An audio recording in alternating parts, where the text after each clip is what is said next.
Hello, fellow YouTubers, and welcome back to Phoenix Wright Ace Attorney. On the last episode, we started the first trial of the second case. Gumshoe came on the stand and told us, kind of what the police noticed and what they did. And we learned how to press. I mean, we already had the ability to press in the first case, but we never really did it. So we started pressing some of those things so that we could get a little bit more information out of what he was saying. And we're fighting against Edgeworth, the undefeated prosecutor for the past 4 years. And I'm forgetting people's voices because I'm mixing them together now, and I didn't learn anything about anyone's voices. So that's a bad thing. So we just got kind of screwed over a bit because the autopsy report that we got wasn't complete, at least. It was updated, and apparently Maya lived a little bit longer than we were once expecting, which, if we remember from the opening cutscene, makes a little bit more sense because Mia did say something there. But on this episode, we're going to be continuing on with the court. Hopefully we can turn it around somewhere here. The prosecution would like to call its next witness. This poor, innocent girl saw the murder with her own eyes. Rabble, rabble, rabble. Let the witness, Miss April May, take the stand. Exactly what part of her is innocent? Oh, yay. April May's voice. Yay, I'm gonna give this to every girl from here on out. I don't care. Well, except for Maya. Witness, your name, please. April May. Oh, wait. Well, I forgot her voice! How did I forget her voice? At your service, wink.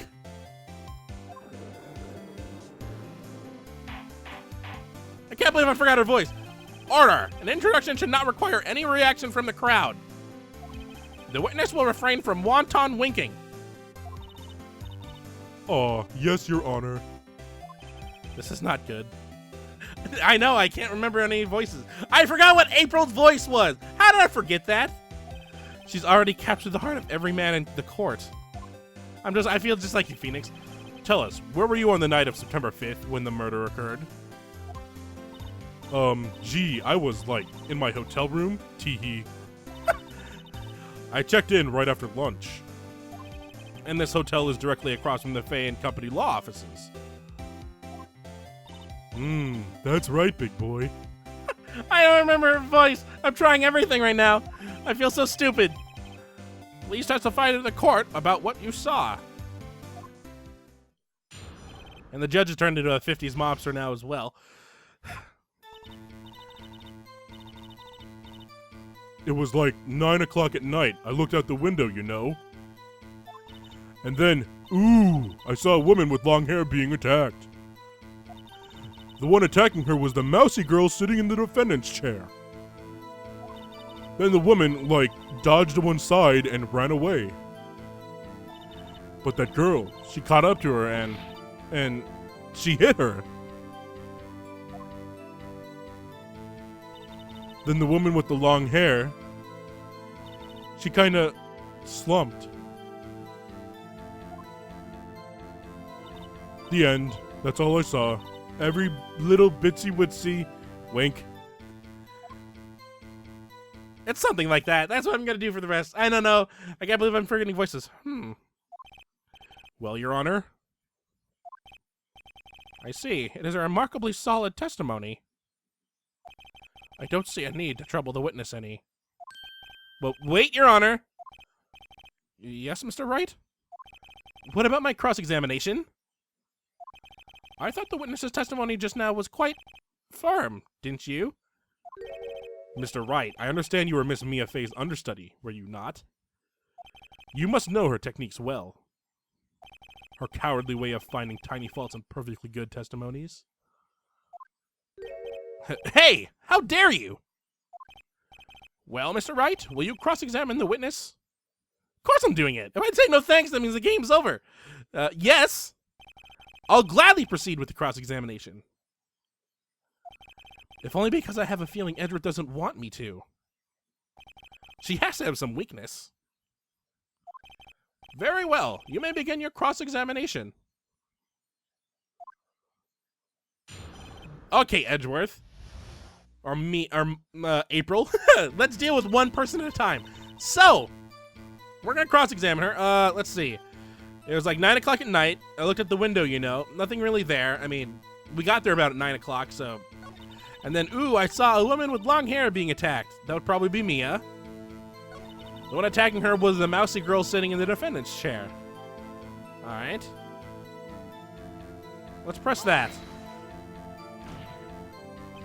How do you know she was the defendant? Huh? Well, you know.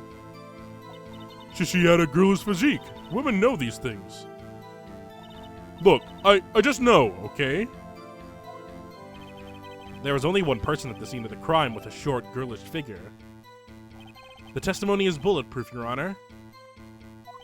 He's right. Well, we can't really...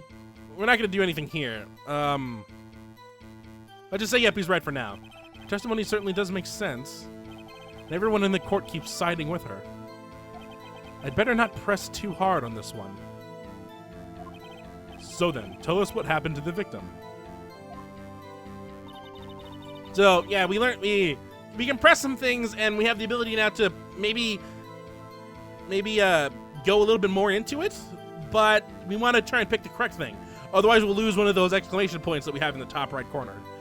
So we want to... Nope, not present. Wrong button. We want to... This one. Right here. So, we're going to press this one. How did you know it was my client? Huh? Well, gee. First of all, she had a girl's physique. Well, we already knew that. And secondly, she was small. Who else could it be but her? She has a point. Now, she already told us this, and she was kind of iffy the first time. This time, she was a little bit more iffy, so we're going to question this one. Hold on a minute. That testimony stinks. Oh, okay. Just jump right into it, Phoenix. What? Miss May, I'm willing to bet that you saw nothing or you're lying. She probably saw something, but we're going to pick you're lying because, well, you saw nothing is probably not right. Are you telling the truth? Did you really see the defendant?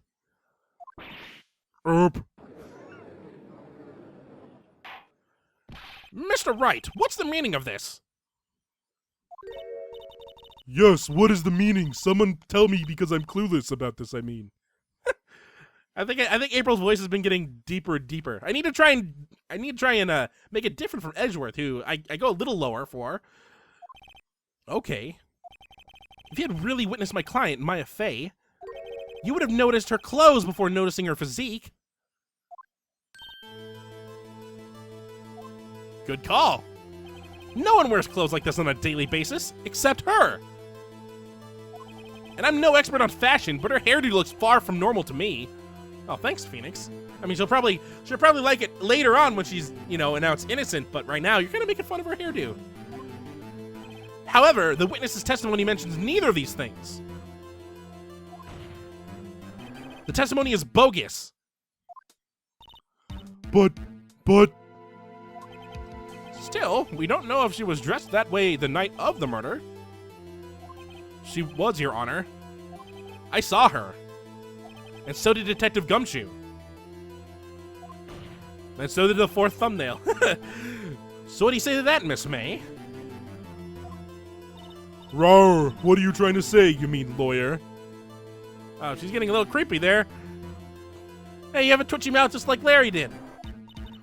I saw what I saw. I just didn't think all the trifling little details were necessary, darling. No, why? This is creepy that I gave her the deep voice, but it's funnier too. Miss May, the court would like to remind you to please omit nothing in your testimony. I'm sorry, Your Honor. I'll be a good girl, I promise.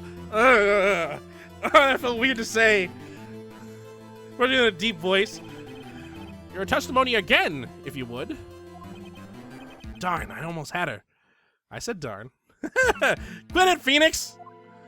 I know this is a T-rated game, and I know I'm 24 and I have the ability to swear, but I just don't wanna. I did see everything. I did. The victim, the woman, dodged the first attack and ran off to the right. Then the girl in the hippie clothes ran after her. And she hit her with that weapon. I saw it. I did.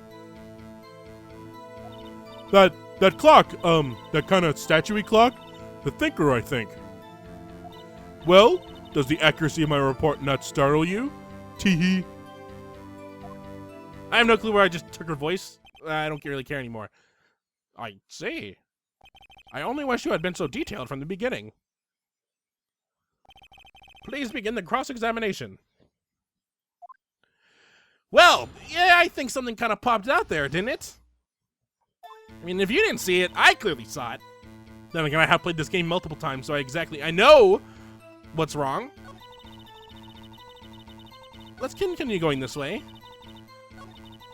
And shoot her with that weapon. That clock. That statue clock? How does she know it's a clock? She should know this is a clock. It was presented as a statue. See, it looks like a statue, but it's actually a clock. So, Miss May, what you said just now was quite revealing. And music kicks in. Revealing? Ooh, you'd like that, wouldn't you, naughty Mr. Lawyer? Thank you, April.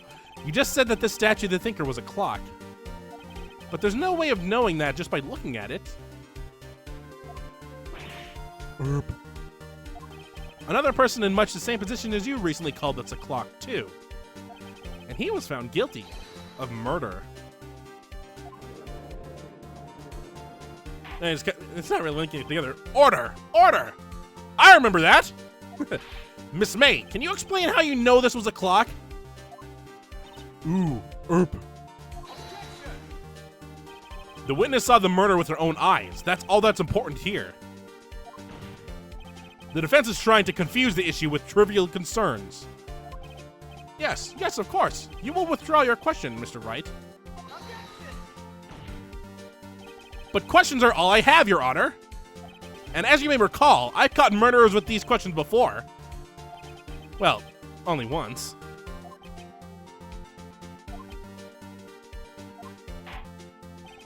Objection sustained. You may continue to question the witness. Whew, that was close. If you stopped me there, the trial would be over. Huh? What? So, what happens now? What happens now is you answer my question. How did you know it was a clock? What? That's... Because I heard it? Yes, I heard it say the time. So, you been to the law offices of Fey and Company? No, hey, I didn't say that. Why would I go there? I have no clue where I don't care anymore. I heard it from my hotel room. Teehee. The law offices of Fey and Company, where the murder took place, are very close to the hotel. She could easily have heard the clock. Well, Mr. Wright, are you satisfied? No, Your Honor. I can't give up now. I'm not satisfied because it couldn't have rung, or she couldn't have heard it.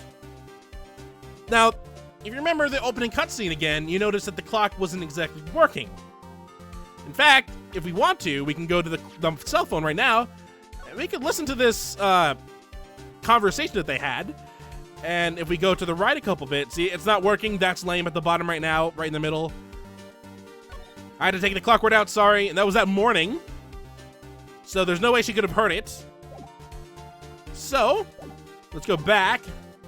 It couldn't have rung. I mean, this would work, but it's not exactly satisfiable enough for a question, so it couldn't have rung, because that's the correct answer. Your Honor, members of the court, it is inconceivable that the clock in question rang. It's empty, it's broken, the batteries are dead. It's empty. That clock is missing the clockwork.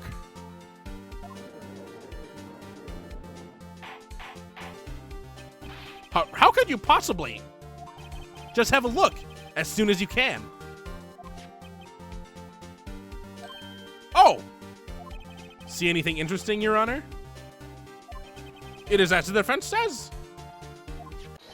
This clock is missing its clockwork. It's quite empty. I think the fact that there's only 4 people on the screen right now is helping the fact that my voices are kind of similar. The judge is now morphing into Gumshoe. Mr. Wright, would you care to explain the court the meaning of this? The missing of this is, as you can see, the clock was empty. It couldn't have rung. Therefore, this witness is a big fat liar.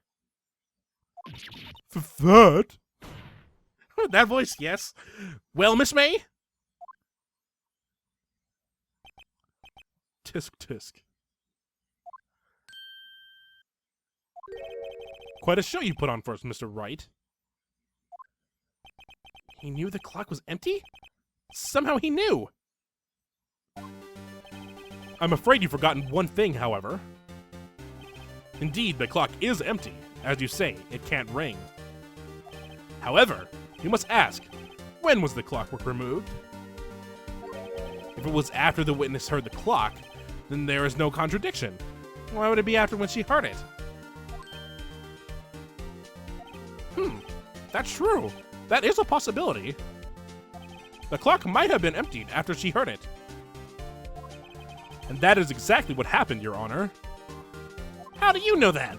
I forgot.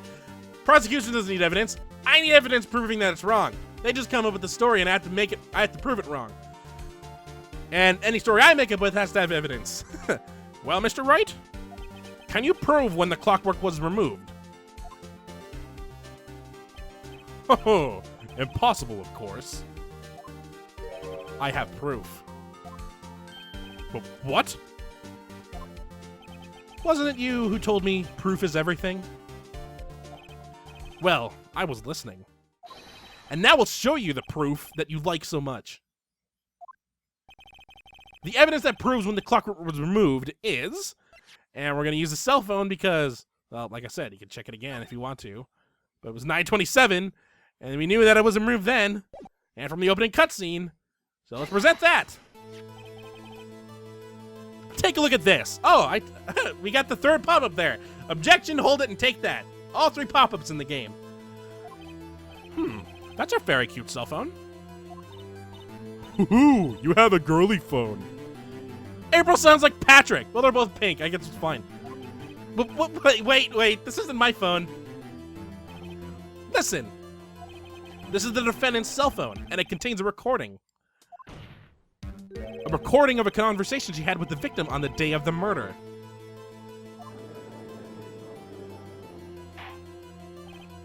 Order! Order! The defendant's cell phone? This wasn't brought to my attention. Oh, poor Gumshoe. Perhaps Detective Gumshoe overlooked it. Did I call him? Yeah. Grumble. The good detective better remember he's up for evaluation soon. My heart goes out to you, Edgeworth. Not. Let's hear the conversation. Poor Gumshoe.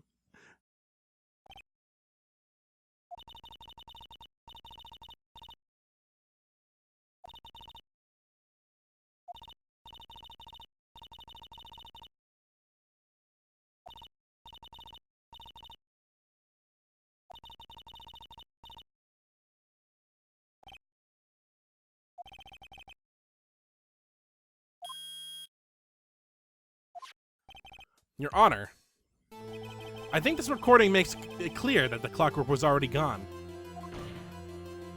And this was recorded in the morning, before the witness even arrived at her hotel.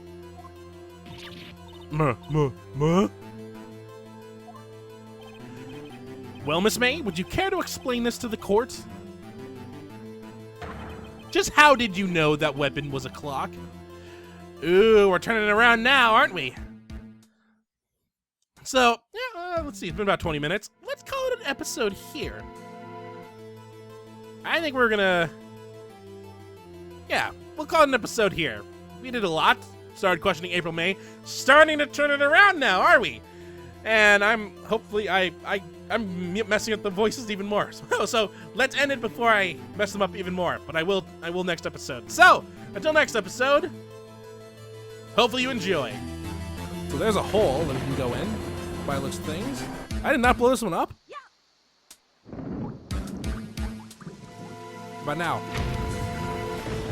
Oh no! Not you! Go away, cancer! Oh, you actually gave me an item sphere? Why? Maybe I'm glad I took the grandma's elixir. Also because, oh no, I took damage, didn't I? When did I take damage? Oh, I'm upset now. Oh, when I ran into that barrel.